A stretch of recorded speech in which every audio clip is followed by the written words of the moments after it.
Hello बच्चों, नमस्कार। आज मैं लेके आई हूँ आपके लिए पाठ तीन का नाम है शिशु लालम। और शिशु लालम का अर्थ है शिशु का दुलार। ये पाठ कुंदमाला के 5वें अंक से लिया गया है और इसके रचयिता का नाम दिंगनांग है।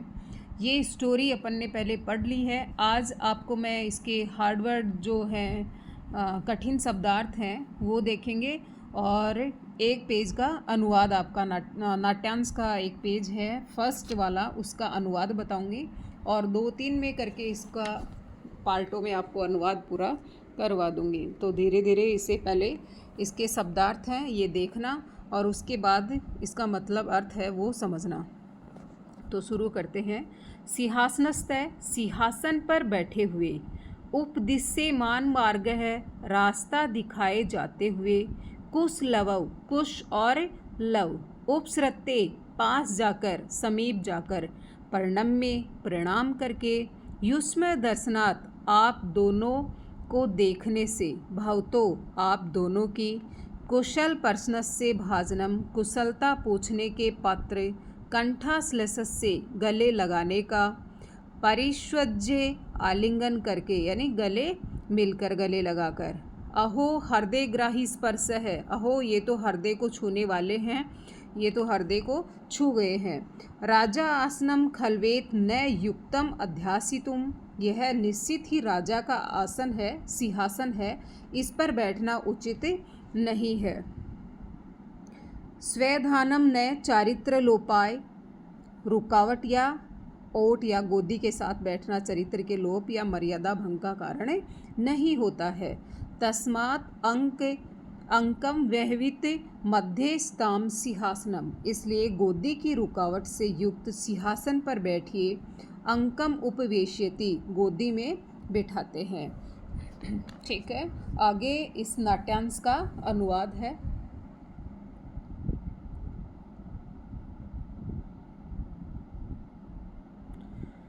सिंहासनस्थ राम है, ततः प्रविष्ट है। सिंहासनस्थ राम यानी सिंहासन पर राम बैठे हैं। ततः प्रविष्ट, तब प्रवेश करते हैं। विदुषकेन उपदिश्यमान मार्गौ तापसौ कुशलौ, विदूषक के द्वारा बताए गए मार्ग से तापसौ, दो तपस्वी के रूप में दो बच्चे हैं, वेशभूषा में पहने हुए दो बच्चे आते हैं। कुश और लव, तपस्वी की वेशभूषा धारण कर रखी है और विदूषक के बताए हुए मार्ग से आते हैं। विदूषक इत इत आर्य, विदूषक कहते हैं इत इत आर्य की इधर से आओ आर्य।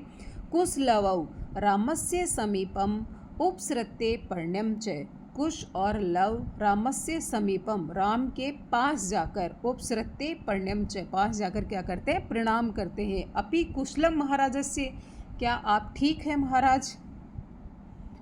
तो राम क्या बोलते हैं उनको,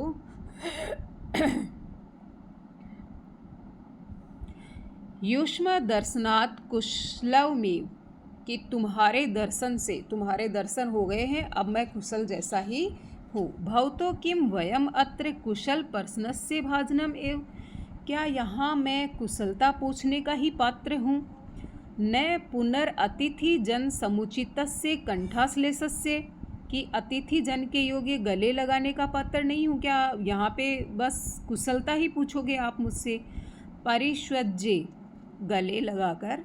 अहो हृदयग्राही स्पर्श है, अरोहो ये तो हृदय को छूने वाले हैं, ये तो हृदय को छू गए हैं उनके।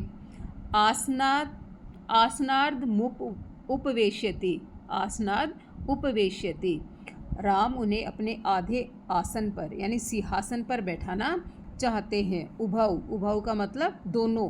राजासनम खलवेत न युक्तम अध्यासितुम, राजा ये तो क्या है, राजा का आसन है, इस पर बैठना उचित नहीं है।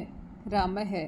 स्वधानम न चारित्र लोपाय, स्वधानम का अर्थ मैंने आपको क्या बताया था पीछे, देखो और इनको सबको आपको याद करने हैं। स्वधानम का अर्थ आपको बताया रुकावट सहित या व्यवधानेन सहितम। अध्यास्ताम यानी बैठिए, अंकम यानी गोद में, उपवेश्यत यानी बैठाते हैं।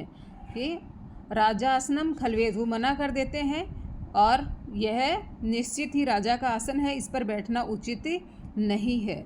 फिर राजा क्या कर रहे हैं, राम है स्वधानम न चारित्र लोपाय, कि यहाँ रुकावट सहित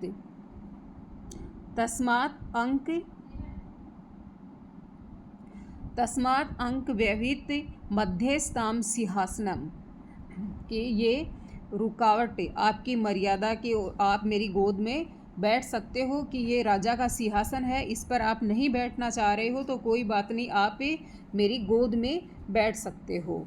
अंकम उपवेशयति, और गोद में बिठा लेते हैं। तो ये पेज 1 है चैप्टर 3 का, इसका अनुवाद अपन ने देख लिया है, और साथ साथ जो कठिन शब्दार्थ हैं ये भी मैंने आपको ऊपर दिए हैं। ऐसे ही आगे वाले में साथ साथ ये कठिन शब्द आपको देती रहूँगी, और आप अच्छे से समझ लेना, पढ़ लेना, और आगे